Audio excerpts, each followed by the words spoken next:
Agriculture plays a key role in global and local sustainable development.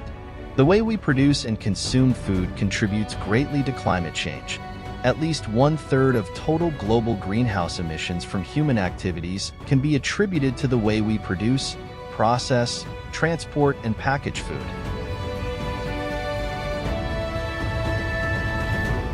Expansion of agricultural commodities is the largest driver of deforestation worldwide, and food systems remain a key contributor to global nature loss with profound implications for people.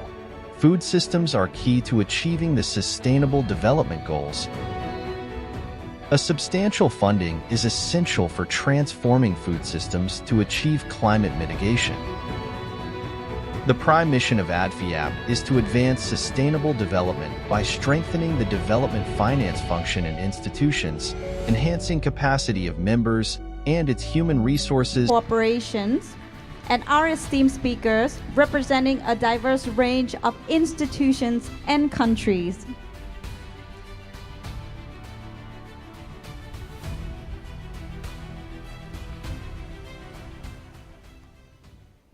Good morning, ladies and gentlemen. Firstly, I'd like to pay my utmost respects as well to Your Excellencies and all distinguished delegates present today. I'd also like to express my gratitude to our gracious host country, the Kingdom of Cambodia, and the Agriculture and Rural Development Bank for the warm hospitality and exceptional service since arrival. And to the distinguished members of the ADFIAP board and secretariat team for this tremendous opportunity to moderate this next panel session on a topic that I believe we can all agree is critical to the success of development-driven initiatives, and that is the topic of partnership and collaboration. The importance of partnerships was alluded to in many of yesterday's presentations and discussions, and today, for this session, we'll be hearing from 6 of our esteemed colleagues who will highlight the benefits of collaboration and, through their experience, identify strategies for building effective and inclusive partnerships to drive climate-smart and sustainable development initiatives. So without further ado, I'd like to proceed to call up, one at a time, our distinguished panelists. As you're called, please take your assigned seat on stage, and we'll one by one call you up to the podium to do your presentation. So we'll start with the Head of Strategic Partnership and International Cooperation for PT Sarana Multi-Infrastructure, Persero, Mr. Fakhrul Alfa. Please come to the stage.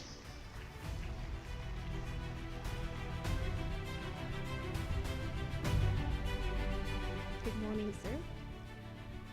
I'd also like to call up the Chairman of the Board and Chief Operating Officer for Esquire Financing Incorporation, Mr. Rajan Ashok Uttamchandani. Please come to the stage.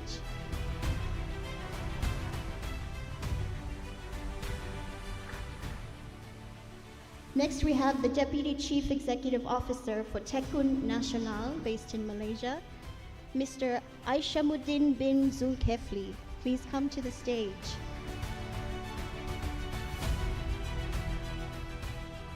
Also on the panel is Executive Deputy Chairwoman of the Board of the International Bank for Economic Cooperation.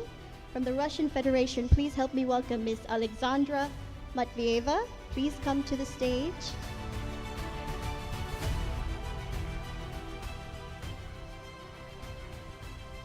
Also joining us is Senior Banker for the State Development Corporation, also from the Russian Federation, Mr. Sergei Storchak. Please come to the stage.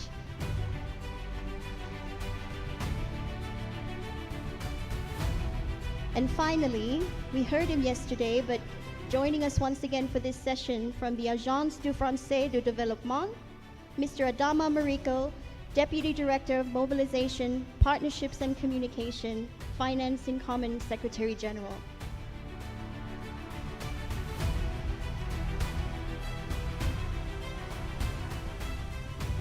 Esteemed panelists, I'll now ask each of you in turn to give your presentation. Come up here to the podium if you have one, Or if not, then please briefly tell us about your organization and your respective experience in the area of the topic. We'll start out with Mr. Alpha. May I also remind this panel discussions as well that we have 45 minutes. Thank you. Very good morning, distinguished guests, ladies and gentlemen, my fellow panelists.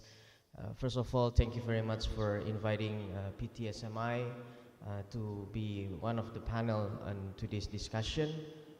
We also would like to convey our appreciation to the host of 47th annual meeting, ARDB of the Cambodia.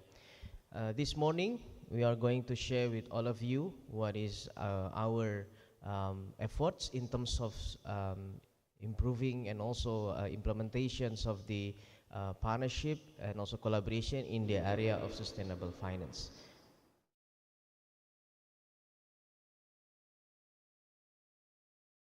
PTSMI is a development financing institution in Indonesia. So we are a relatively new institution. We established in 2009. We now already 15 years old, 100% owned by the government under Ministry of Finance. So in terms of the collaboration and partnership with many partners, we would like to talk with you and share with you that we are developing various products in terms of sustainability in the 5 mainstream. The first one is on the infrastructure development finance. Basically, our role is actually to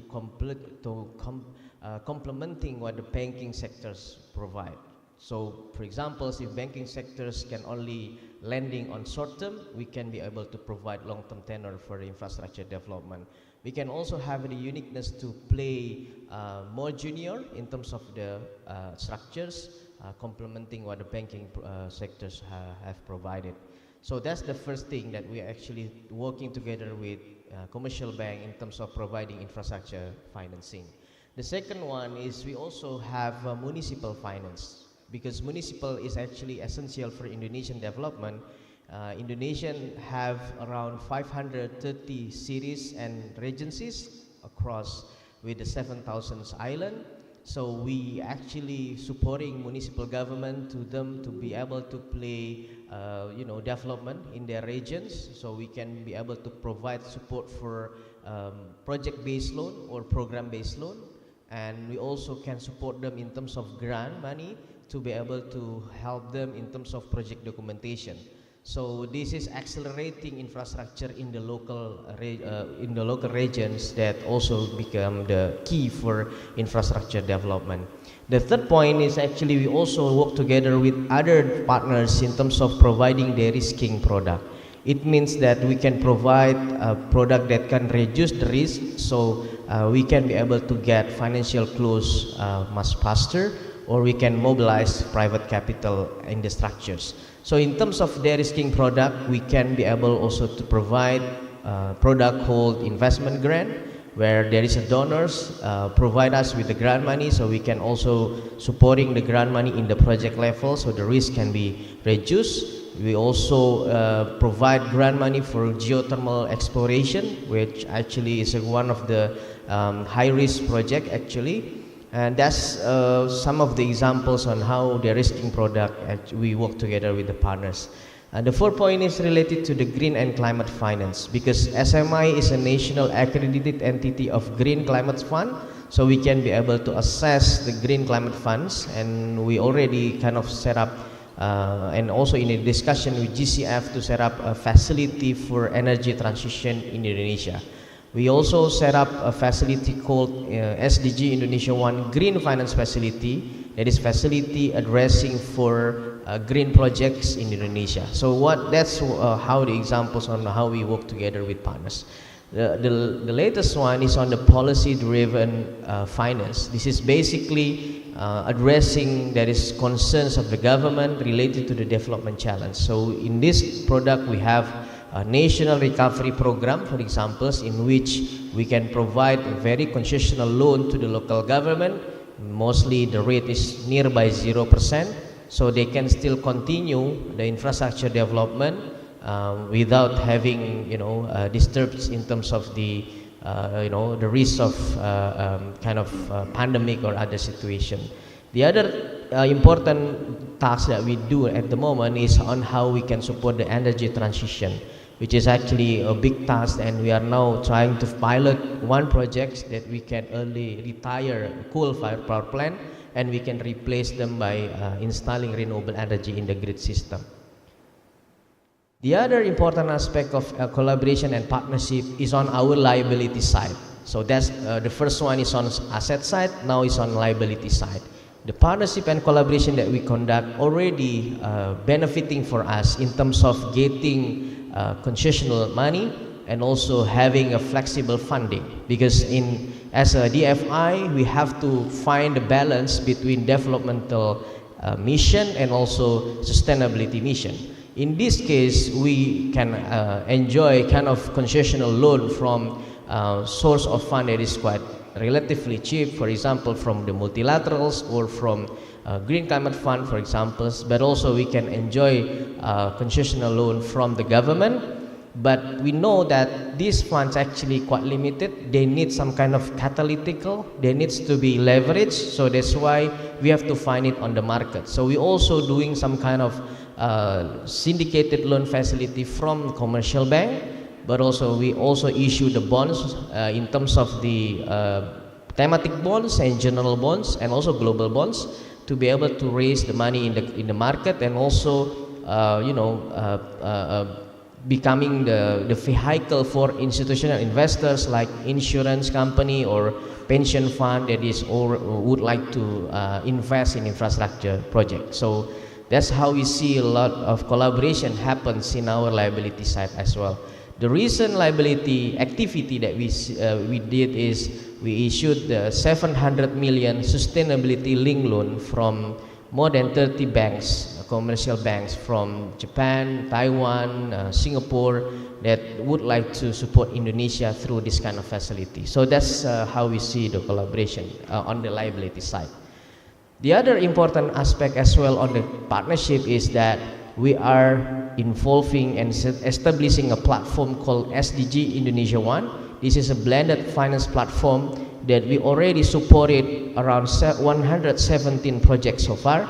We have 36 partners ranging from donors, philanthropics, multilateral, bilateral institution that is working together on blended finance structures. So we have 4 facilities. Basically, the first one is development facilities. This is pretty much a grant money that we receive from the donors that we use for enhancing project documentation, providing them with the feasibility study support, for examples.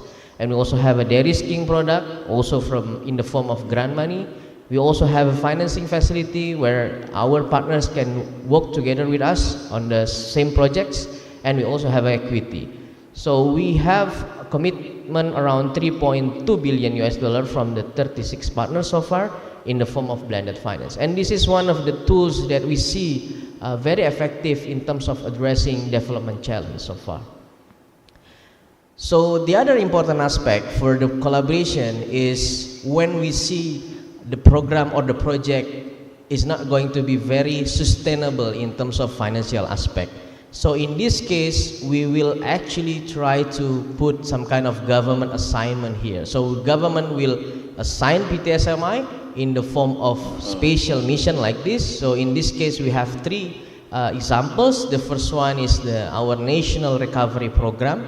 This is basically government assigned us as a vehicle for mobilizing support for local government when there is a pandemic happens and some of them actually losing their revenue. So to make sure that the infrastructure development still continue, so we can be able to provide loan to the municipal government with a very concessional rate. So this is under the government assignment.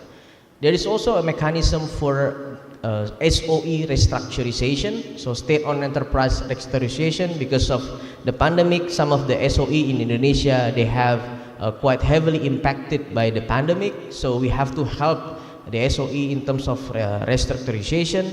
So this is one of the way also that we help them now, their financial condition getting better and better. The last one is on energy transition, which is actually quite complex programs because we are not dealing only with the renewable energy, but we have to deal with the early retirement of coal-fired power plant, in which in Indonesian side, 62% of our energy coming from coal, and we are also a coal producer. But if we do not address this, we cannot get more renewable energy into the grid system, because this is the bottleneck so far. So we have to work very hard actually to piloting one project this year to showcase to the world that we can do something for early retirement for coal, and it could be replicable to other countries as well. The last point that I would like to share is, as a DFI, we not only responsible for providing financing, but also more important aspect is on knowledge. So that's why last year we established a SMI Institute.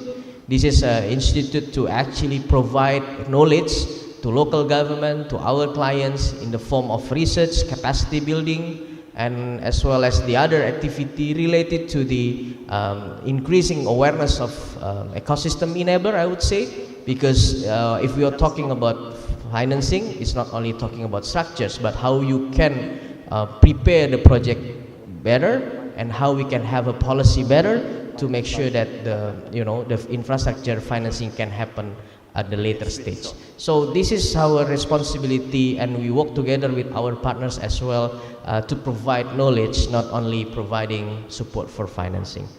I think I will end my presentation there. Please feel free to ask me a question. Thank you very much for your attention. Thank you so much, Mr. Alpha. Next, we have Mr. Uttam Chandani.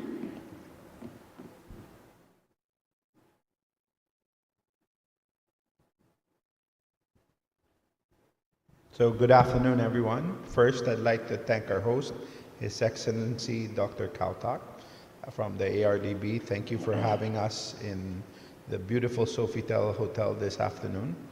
So I'd like to start my presentation with my contact, because this session is about partnerships and collaboration.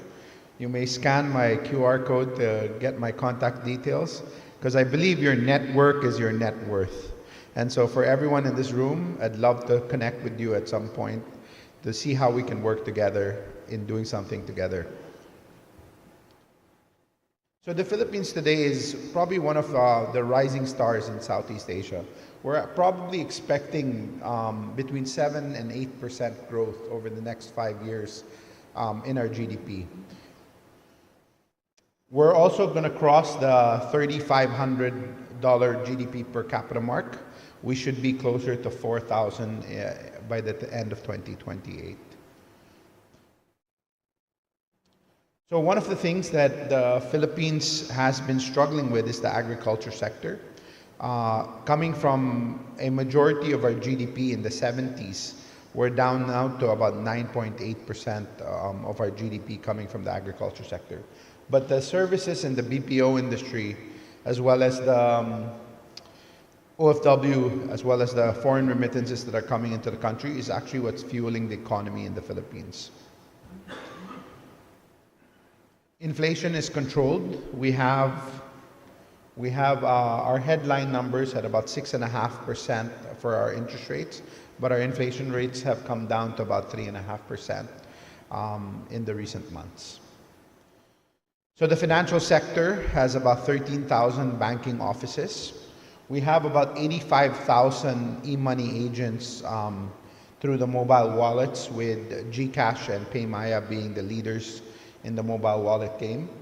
We also have 15,000 money changers and pawn shops, which are servicing a lot of the rural areas as well. The MSMEs are the backbone of the economy. 99.97% of the businesses that are registered are micro, small, and medium. We were just speaking with Robert from SBC that a majority of these businesses, only 3,000 are large corporations.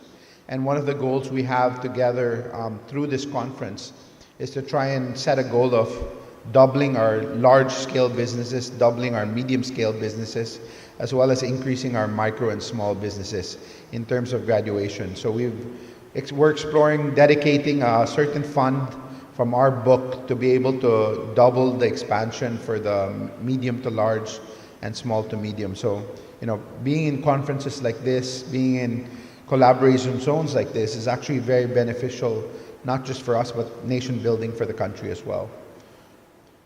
So 7 out of 10 Filipinos don't have access to formal financing in terms of formal banking sector. The SMEs are 30% of our GDP, but about close to 70% of our employment. And so one of the things that they really lack is the access to affordable financing for MSMEs. We have close to $400 billion dollars in our total banking portfolio in terms of assets. Close to $200 billion is in total loans. Only about $3 billion as of 2021, 2022 is flowing to the MSME sector directly. We have close to about $10 billion flowing to consumer loans as well as the informal loans that are being given to MSMEs. But there's a large gap between the market that's needed as well as what's being provided by current financial institutions and the banks. And that's really where we come in. 90% of these loans are in Metro Manila and the Calabarzon region. Less than 10% of these loans are outside of Metro Manila. So there's really a large gap outside of the main capital in terms of access to financing. Most MSMEs have about 27 days of cash buffer. So you can tell that the working capital needs for MSMEs are not being met by most of the financial institutions or banks as of today, because the working capital need for MSMEs is definitely more than the 27-day cash buffer that they have. So Esquire, we're one of the top 5 financing institutions. We have a partnership with IFC. We are working with IFC on our credit algorithms. We're the first non-bank accredited by Phil Guarantee, who's also a member of the ADFIAP, to be able to provide credit guarantees for MSMEs. 37% of our loan book is in Metro Manila. Close to 63% of our loan book is actually outside the capital region. We had a 100 branch model when we started this business. We're down to 3 branches and still growing very quickly. We're doing this completely digitally. So technology is really at the forefront of our expansion and growth over the next few years. We feel that technology is really what will set us apart from all of the other financing companies as well as banks in the country today. So our current application process is generated online. We work with vendors in India, which we've been introduced through the ADFIAP network, to be able to process our application, do the OCR on our bank statements. Using of smart logistics, we look at not just 5 C's of credit, but 6 C's of credit. Also, during the pandemic, we were able to do our complete credit processing from our work from home arrangement. So everyone's familiar with the 5 C's: character, capacity, capital, condition, collateral. We added COVID and how businesses were able to transform themselves after the pandemic. What is their technology strategy? How are they planning to actually grow their businesses post the pandemic? So we've done about $3 billion in releases in the last decade. Year on year, we're up about 16% in equity, 20% in terms of number of headcount, and our new clients are up 66% in 2023, close to 100% in 2022. Again, technology is the forefront of our expansion, so we work with multiple systems in our technology infrastructure. If anyone would like, we're an open finance, open book, open finance arrangement. We can share our technology partnerships with any organization that would like to explore our technology partnerships. Also, our funding comes from ADFIAP members, so Land Bank, who's in this room today, is one of our funders as well as the consortium of local banks and the World Bank at the IFC as well. So we're really positioned in the the small to medium space. So we start where the consumer lenders and the microfinance lenders stop. Our sweet spot is really between the $20,000 to $2 million mark. This is the credit guarantee partnership we signed last year for $20 million for MSMEs to be able to access credit guarantees. We also had a great collaboration for women in finance with the IFC. So we launched the first Women in Finance Fund for MSMEs in the Philippines with the World Bank. We also launched the first financial center dedicated to MSMEs. We launched the SME Financial Hub, which has actually been inaugurated last October of 2023. We're formally launching the SME Financial Hub in June of this year as well. So this is a green building. It's a LEED Platinum, zero carbon footprint, IFC accredited building. So we try to live sustainably in everything we do, even in our own office premises. So that's it. I'd love to answer any of your questions during the panel discussion. Thank you very much. Thank you so much, Mr. Chamjan. Next, we have Mr. Aishamuddin bin Zulkifli.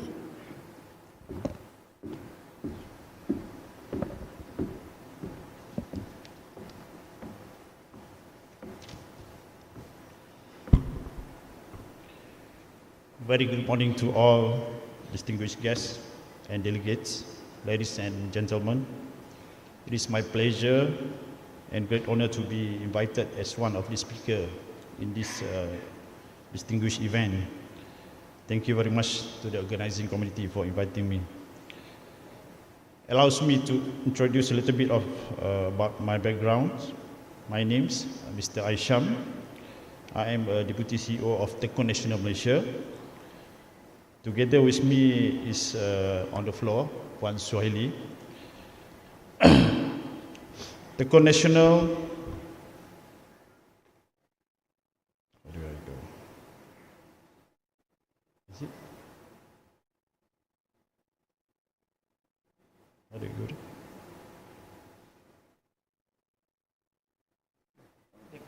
Just move forward. Huh? Okay. Tekun Nasional was established on 1998 as an agency under the purview of Ministry of Entrepreneur and Cooperative Department, Malaysia. We began with the resolution of the Bumiputra Economic Congress in 1994, which was held in the University Science Malaysia USM, Pulau Pinang, to address difficulties for petty traders or small businesses to address microcredits, loans to start or expand their businesses. One of the resolutions of the Congress was to provide easy and fast financing for hawkers and petty traders. We are mandated by the Government of Malaysia to provide financing to micro entrepreneurs. From 1999, since our inception, to April 2024, we had cumulatively disbursed a total financing of up to Ringgit Malaysia 10 billion or in US dollar 2 billion, benefit for more than 800,000 entrepreneurs nationwide.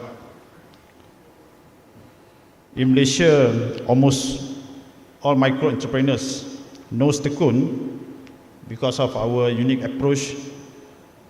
First, in terms of financing size, we provide finance up to 100,000 RM, 100,000 per person or USD 25,000. Second, we do not require any guarantor. There is no collateral on our loan. Third, our finance is simple and easy access. We only require 4 basic requirements. One, of course, the national identity card. Second is the business registration. We require bank account statement. And of course, they should have the business. And the last one, we are highly accessible. We have over 173 branches across the country, supported by 14 state office and more than 1,300 staff strength. So our main goal is to provide financing for business capital for micro entrepreneurs to promote a culture of entrepreneurship and encourage fund saving to practice among the micro entrepreneurs. We offer guidance and support services, and also for them to establish a networks among the entrepreneurs.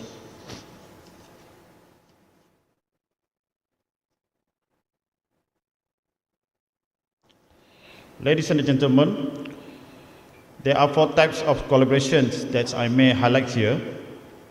One is market access, which will provide technical assistance to help companies to comply with regulatory requirements, standards and certification necessary for market entry, to support market research, trade mission and participation in international trade fairs and exhibitions, and to identify market opportunities to address trade barriers. Second, training and capacity building, to provide training with essential topics, collaborate with industry experts and practitioners to design and deliver workshops, seminars and online courses covering topics such as business management, marketing, finance and technology. The third type of collaboration is technology, to identify emerging technologies and support technology-driven businesses, to provide funding and mentorships to start up working on innovative solutions, and leverage technological advancements in financial services such as digital banking, blockchain, and AI-driven risk assessment. And the last one, we focus on business support, business incubators, consulting firms, and industry experts to provide technical assistance, business advisory services, and capacity building. Also, collaboration with regulatory agencies and policymakers for creating and enabling environments for business growth, including streamlining regulations.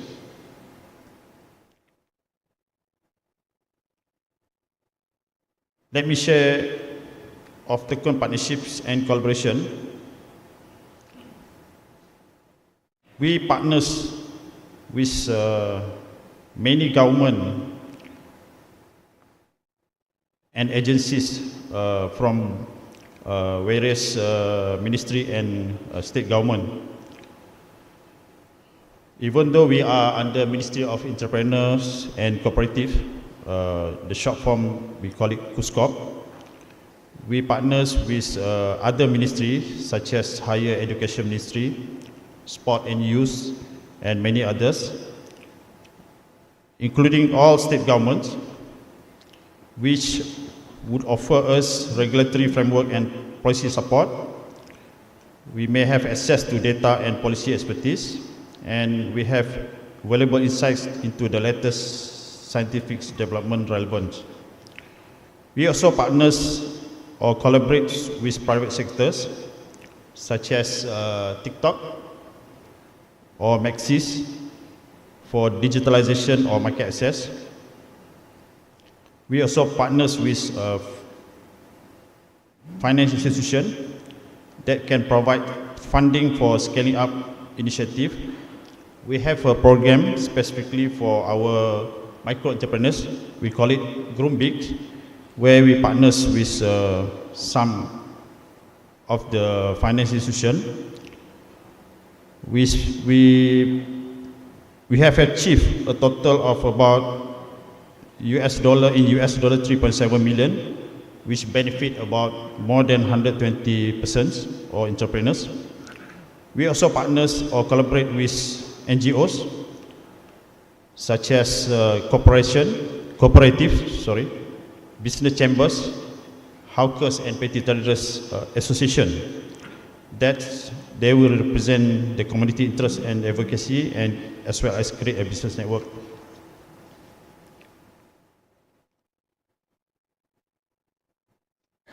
Let me share here one of the successful Tekun collaborations. We call it a graduate business program. GBP is one of the successful partnership and collaboration implemented by Tekun in collaboration with various ministries, agencies and companies. Although we are an agency that provides business financing, but with this structured partnership and collaboration, we succeed in creating graduates to do the business. Under this program, we managed to create about 500 graduates to be entrepreneurs, with total financing about US $350,000. So through the government, of course, we obtain participant and then registrar the business. Through the industry player or trainer, they provide training. Through the company, they provide coaching and mentoring, provide e-commerce platform, and from the entrepreneur itself, they become successful entrepreneurs through the business model or package that we offer.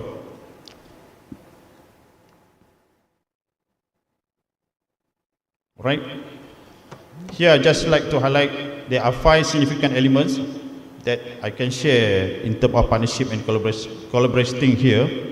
One element is pooling resources. The second is knowledge sharing, scaling successful initiative. The fourth is addressing climate change challenges. And the last one is promoting sustainable development. In conclusion, partnership and collaborations play a crucial or important roles for us, enabling our organization to achieve shared objective, leverage our resources, share knowledge and scale up our initiative, drive innovation and unlock new opportunities. So with that, I end my presentation today. Thank you very much. Thank you very much, Mr. Aishamuddin. Next, we have Ms. Alexandra Matvieva.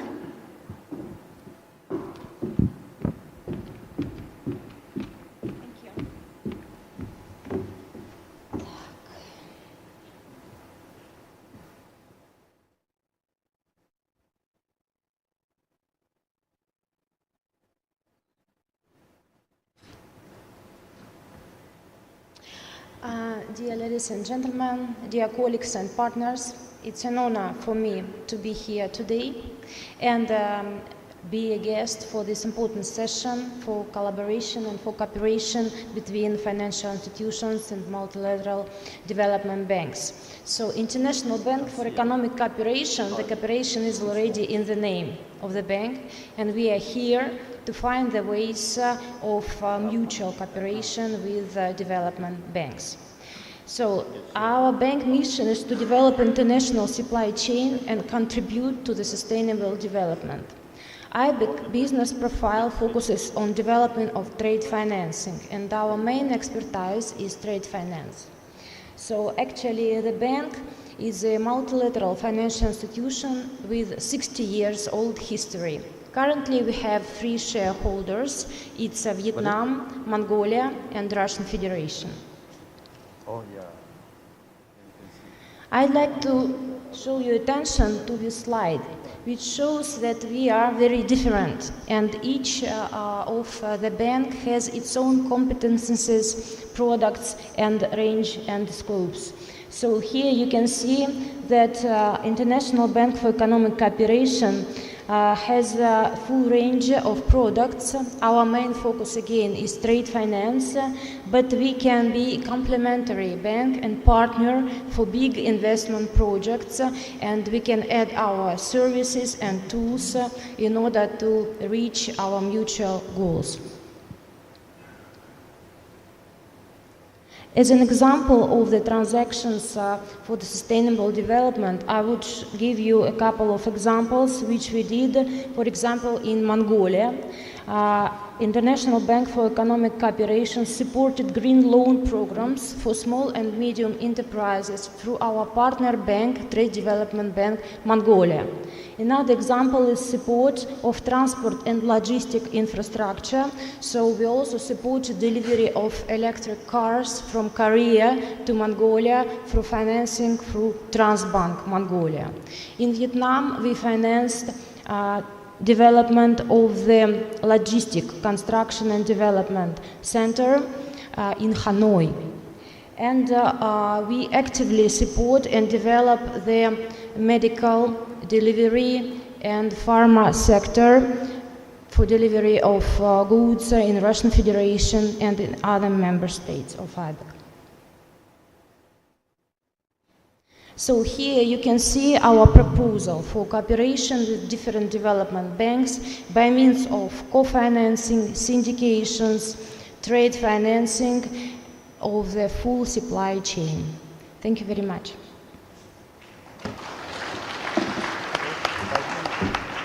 Thank you so much, Ms. Matveyeva. Mr. Sergey Storchak?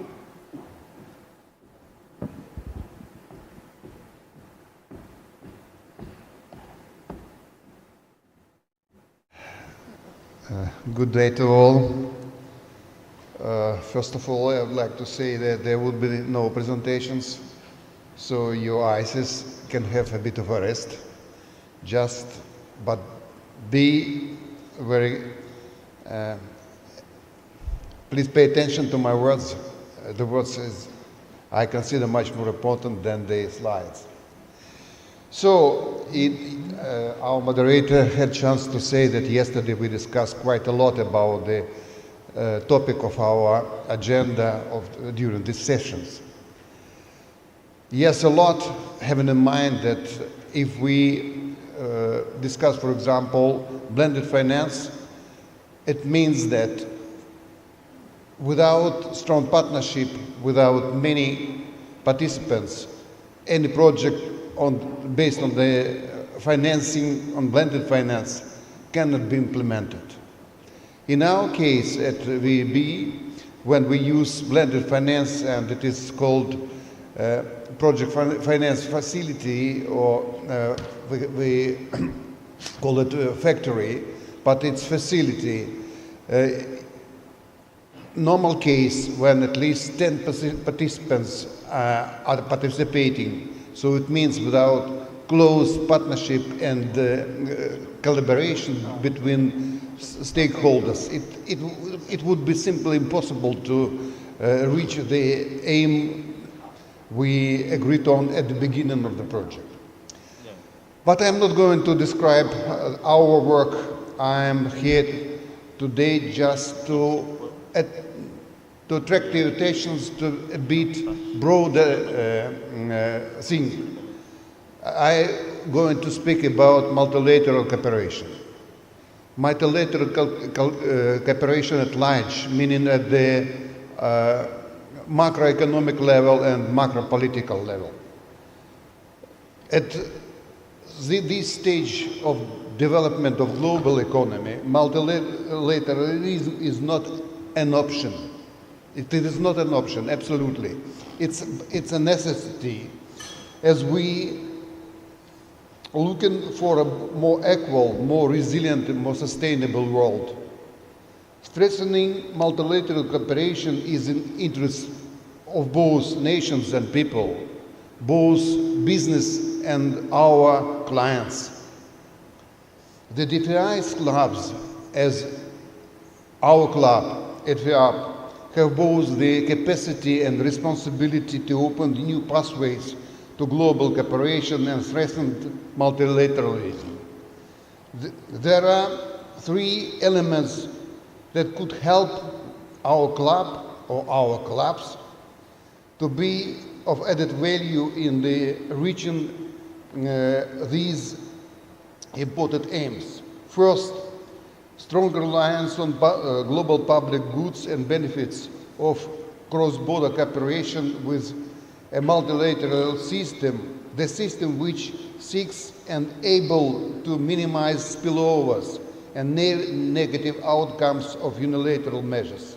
The system that can provide a clear direction for collective actions while minimizing distrust. You know, trust and distrust, there's two sides of the same coin, and without trust, there's nothing going to happen in terms of better life for our people. Second, the promotion of our experience, which has a clear evidence that there is need to rethink the role, rules, and collaboration of key international organizations.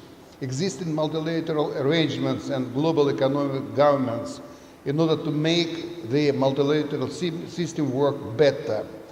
And there is a need to elaborate on a common vision which they aim to develop smarter multilateralism, first of all, as a necessary means for sustainable development and for the global climate agenda. And the second, utilization of our association influence or our club influence in promoting the idea and the role of multiple stakeholders, states and non-states alike, to tackle increasingly connected global challenges, calls for a more inclusive participation in decision-making process from those who are underrepresented now in the global level, at the global level. The need to transform the global economic governance by ensuring inclusive representation and correcting their outdated and unfair international financial architecture, while developing countries remain underrepresented in decision-making bodies, is more acute than ever. Believe me, it is not my conclusion. It's the conclusion done by the OECD and United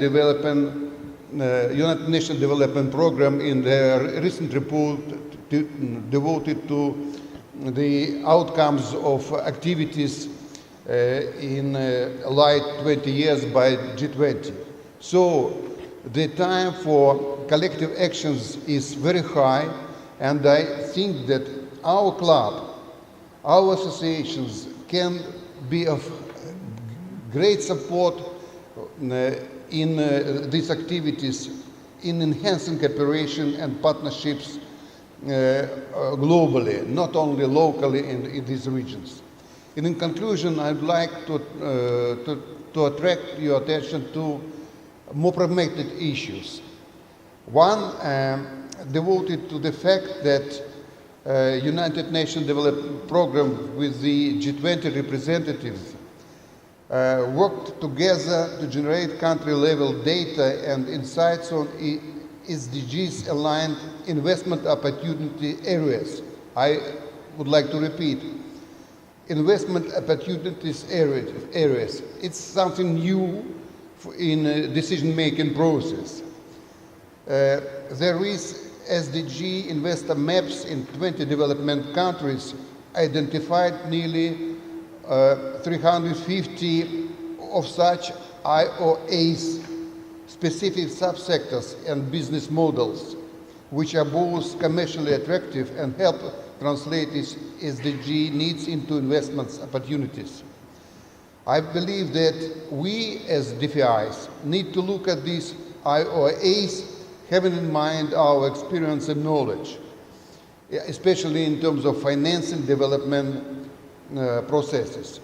And to conclude, another very big issue worth to discuss and worth to interfere with all our possible influence and forces.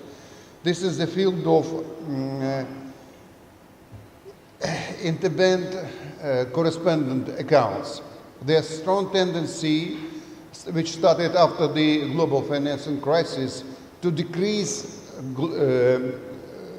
banking correspondent accounts set.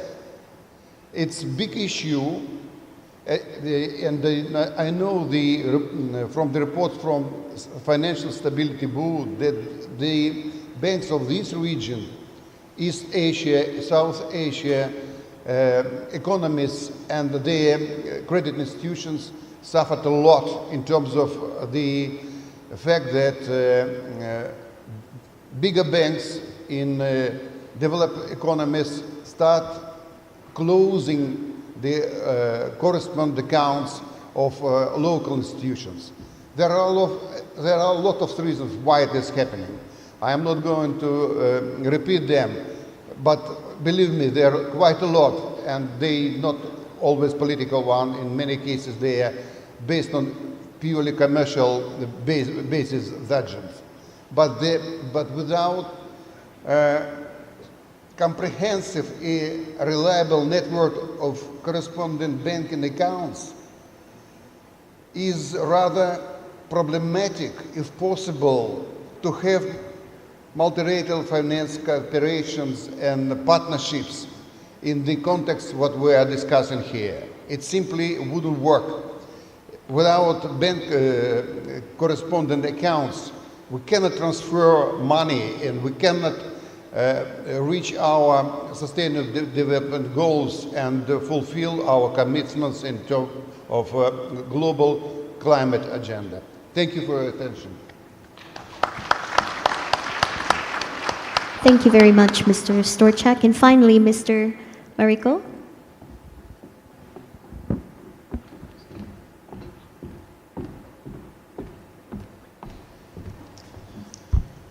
Thank you very much, Madam Moderator.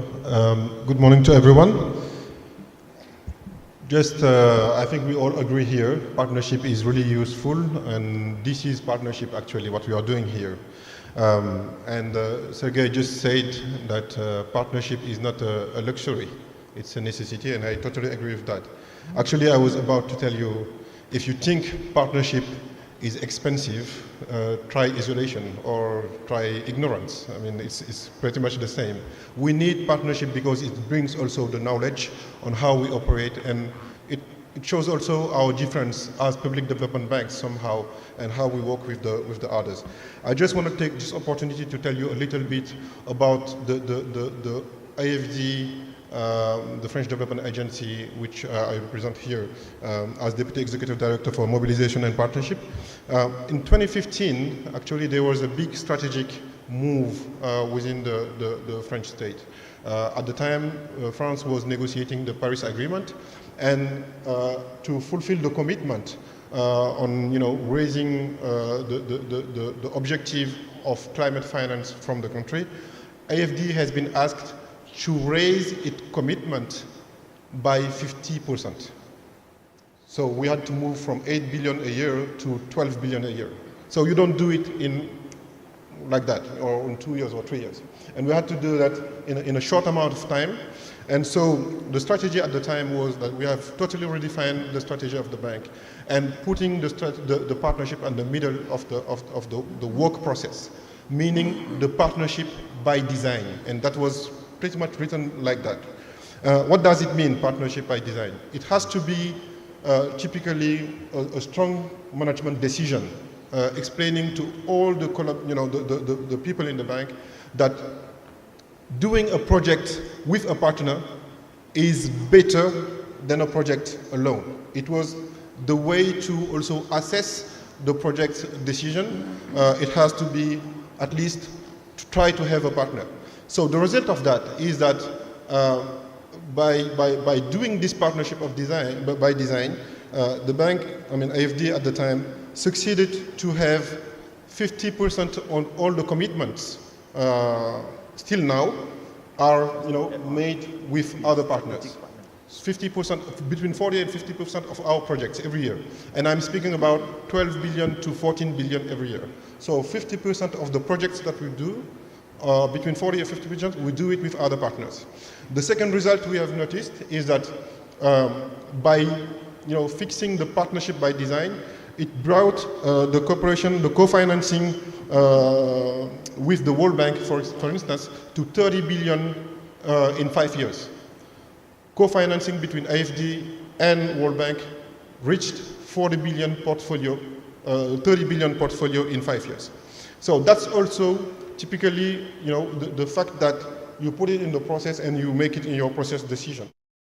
If I give you just some comparison, if you look at the World Bank, in the 90s, 1933 exactly, 1993, the co-financing within the World Bank annual commitment was by 50%. In the 2020s, like right now, it's dropped at 7%.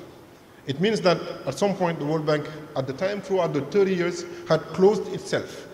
At some point that when the bank were growing, and that is a natural reflex. If you don't put a management priority as co-financing with others, us as operators within the bank, it's good to have one project and do it yourself somehow. But if you forget to just put the priority of the partnership, the bank closes itself and you lose this priority, you lose this experience. So when all the shareholders, all our countries actually are shareholders to the World Bank. I mean, all our countries were asking to the World Bank to raise their capacities of co-financing. So they had to turn to the partners they are working. So even asking AFD, how do we succeed to have this 30%, 40% or 50% of co-financing? That means that we still have to work among public development banks to cooperate, but not only among public development banks. Somehow working with other stakeholders, like local authorities, NGOs. I mean, many of you have said it. It's not just partnership per se, or just partnership for the sake of partnership. It's somehow also a way to bring others to the SDGs, to bring others to the priorities we are financing in developing areas, or the priorities we are financing at a national ground. So this is something we were experiencing for a long time in Europe. First of all, it was at the beginning of the year 2000 with the Mutual Reliance Initiative between some European DFIs. It moved as also another process with now what we call the JEFIC, the Joint European Financial Institution Institution Cooperation. And that's also something we see, it's making us to just move faster.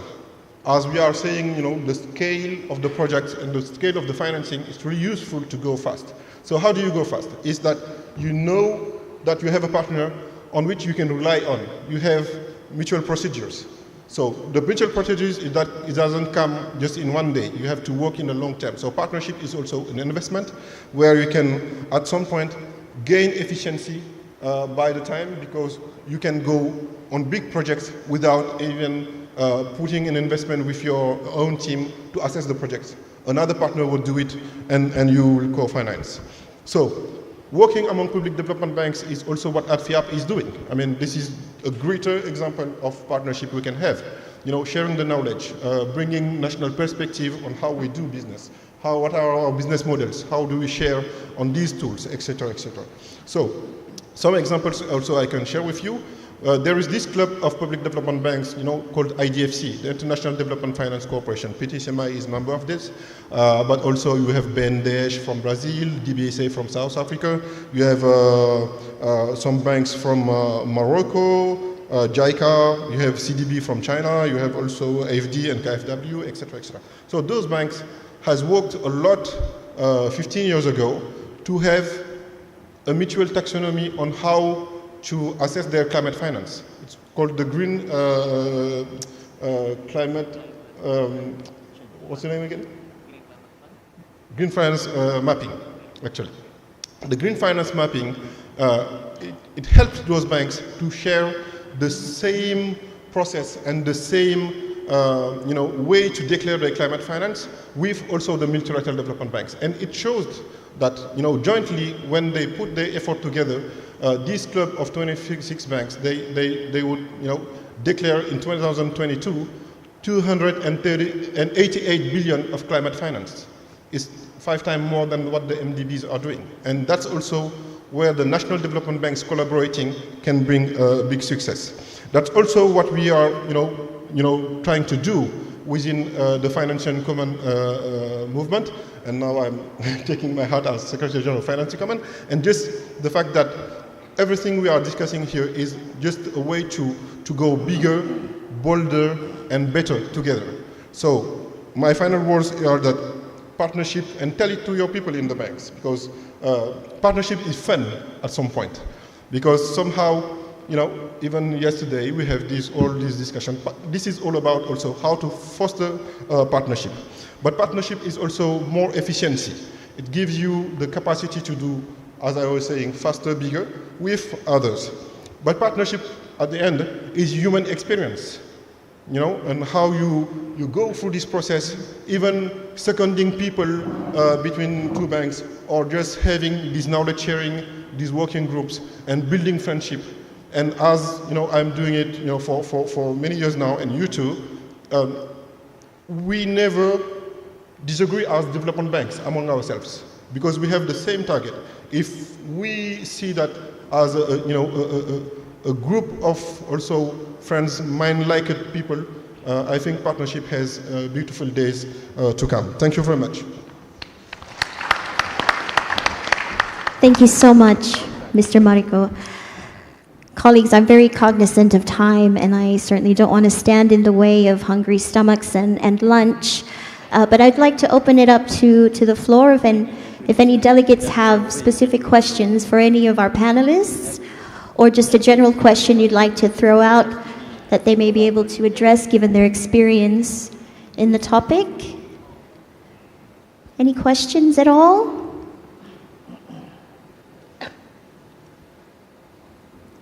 I want to make sure I'm not seeing any hands up. Okay. Well, perhaps just a couple of questions before we end the session. We've certainly heard about some of the positive outcomes that have arisen out of successful partnerships and effective collaborations. Perhaps if maybe in one or two sentences, if possible, can you speak to some of the challenges that you or your organization have faced when engaging or attempting to engage in partnerships for sustainable finance, and how you've overcome or how you plan to overcome these challenges? So if we can start with Mr. Aufa. Yes, thank you. I think this is a very relevant question regarding the partnership. The challenge at the moment that we face is to talk with the different partners to have a common language, because I can give you an examples. We work together with one of the philanthropists that would like to provide grant for mangrove restoration. But for us as a DFI, we say to them that we are providing of loan facility to local government, for examples. And it is requiring a lot of time to negotiate, to convince them that the grant money that they can provide to us could be blended in one structures. Because philanthropic perspective is how they can disburse the money every year and how it can create an outcomes.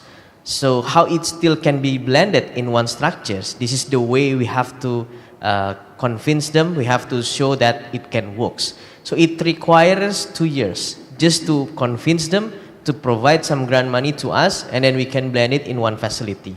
But for the second time, it is only 3 months just to have a same understanding. So that's the challenge when we actually trying to conduct a partnership with different lenses, different perspective, to have a common language to our goal. So that's maybe something that we can do together to actually involve many partners and many stakeholders in the sustainable finance area. So maybe that's my point. Thank you.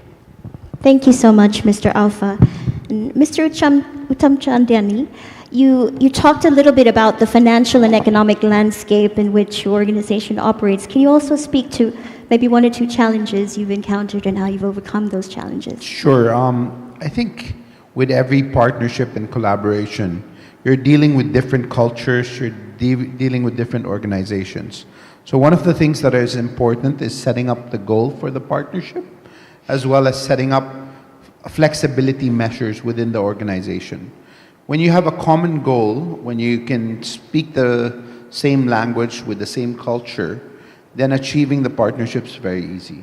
And the only way to do that is using flexibility. I'll cite an example.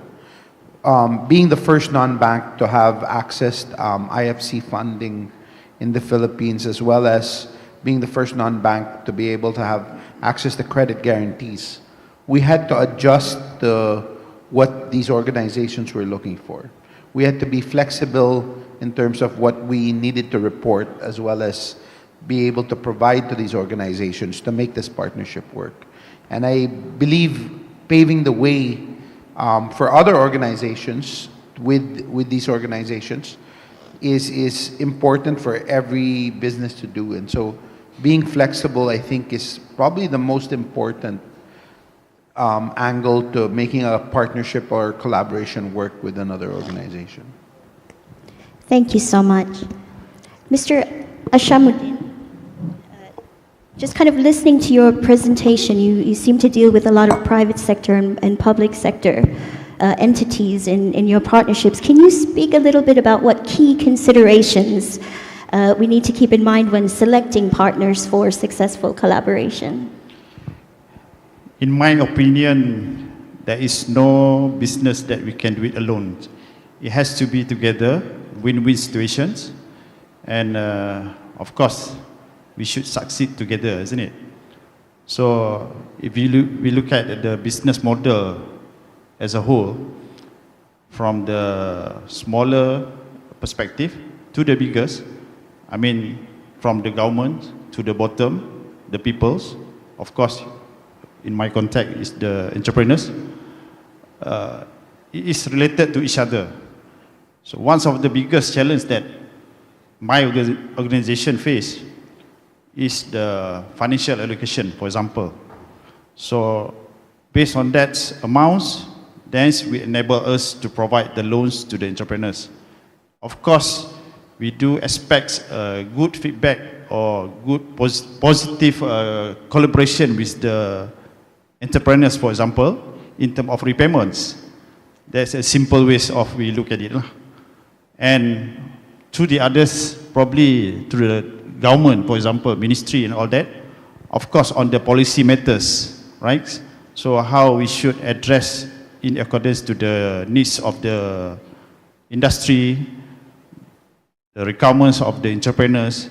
So as far as our government is concerned, we will try to our level best to meet the necessary requirements so that they can get the necessary assistance from us, especially in terms of our finance, to enable them to do the business well.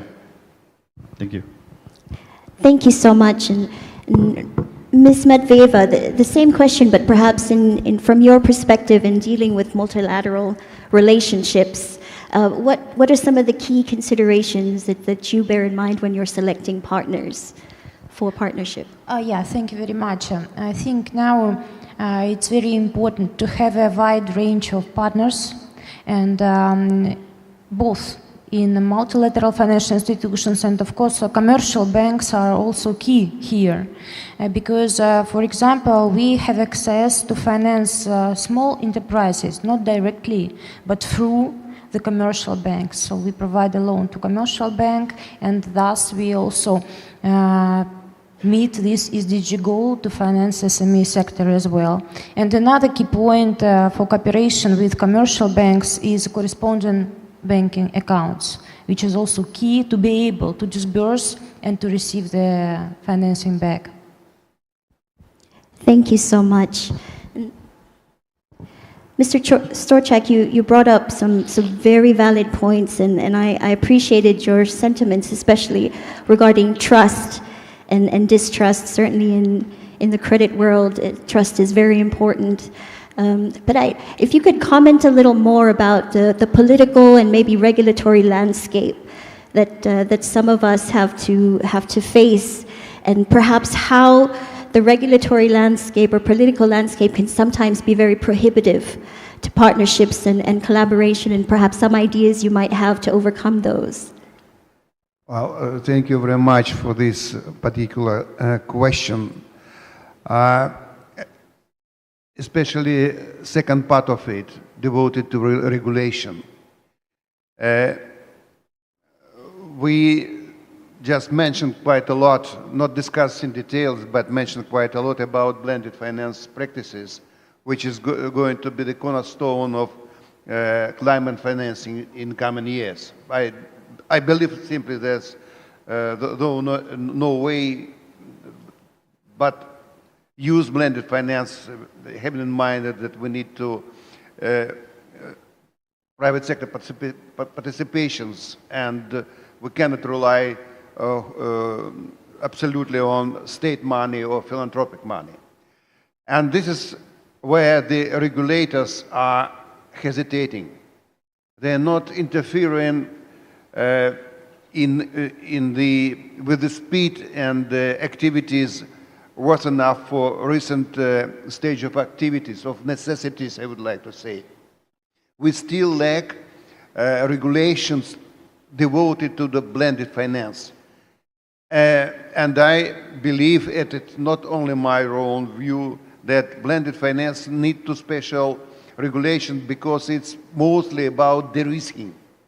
And de-risking and regulation, they needs to go hand in hand, step by step.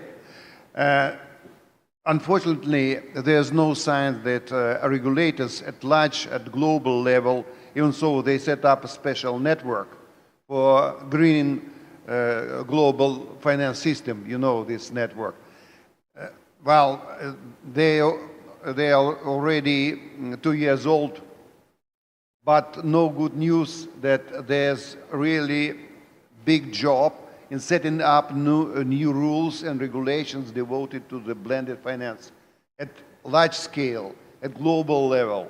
Because, well, we all understand that most of developing economies wouldn't survive without money coming from the developed nations for climate projects. It's a must to have special regulations for blended finance. I don't know whether colleague will agree with me or not. We will discuss it in Brazil. It looks like in a couple of days, but it's really big issue. And I don't understand for what reasons the regulators are hesitating in interference in this field. So thank you very much for this question. Thank you so much, Mr. Storchak. Mr. Morkio, kind of really quickly before we wrap things up, the same question, because I noticed in your slide yesterday, you listed a lot of regional entities or regional associations. How is different political and regulatory landscapes impacting the way many multilateral partners come together and are able to collaborate?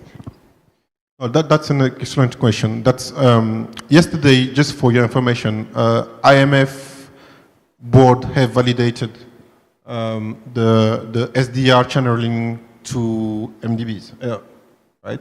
And African Development Bank and Inter-American Development Bank has, now certification that they can use SDRs. This is a 4 years battle. Explaining this, etc., etc. And if those two banks work just alone, each of them, probably they wouldn't succeed. At some point, it raised where they sum up with others, even national development banks, even regional associations, help of DFIs, ADFIAP, ADFI in Africa, etc., etc. Explaining that this is useful for development institutions where we can leverage concessional money through the multilateral development banks, and those multilateral development banks has to work as a system with the regional ecosystem of DFIs and make those resources accessible at the national level, right? So that's where convincing the regulatory level to at least try innovation, right? But you cannot do it alone. You have to also bring some firepower, which is as combined balance sheet. If we look at each of us, some may say we do millions in our country, others say we do billions in our country. Probably one may say we do trillions in our country, but very few can do that, right? So if we combine all our balance sheets, it's 2.5 trillion of annual commitment. I'm not saying pledges, annual commitment that the public development banks and the DFI ecosystem is bringing every year in the system. Explaining this is to explain that we have 10 to 15% of the global investment in the world that is partly in this room, and partly in Africa, partly in Latin America.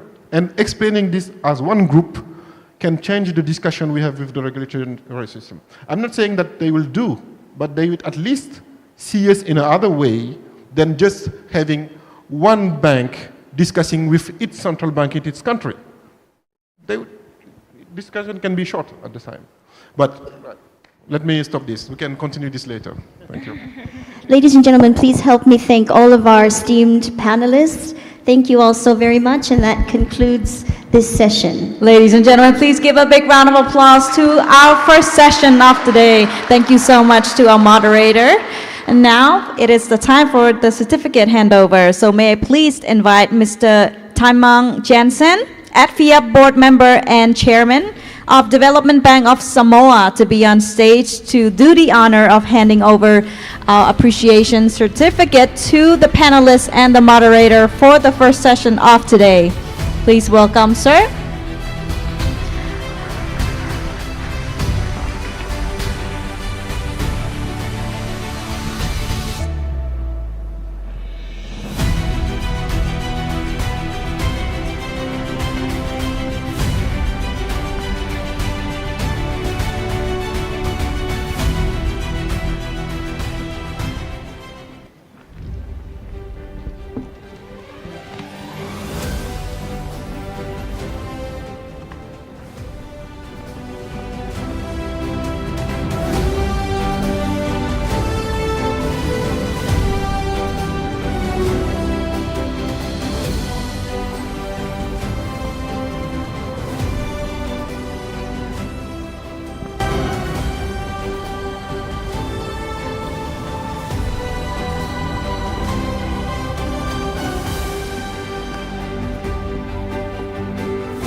Excellencies, ladies and gentlemen, our Session 5 moderator and panelists. Thank you so much. May I please take one group photos together? For the panelists, the moderator.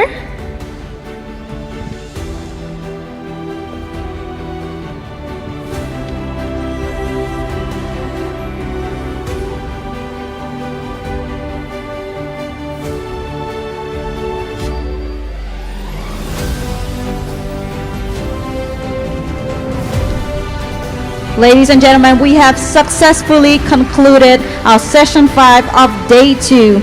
Now, I would like to invite all of our guests here to enjoy delicious spreads of international cuisine at our networking lunch at the ballroom, like yesterday behind you. And feel free to continue your conversation and forge meaningful connections. We will see you back at 1:30 sharp back in this ballroom. Please enjoy your lunch. Thank you. Thank you to the moderator, and also thank you to the panelists. You can take your break.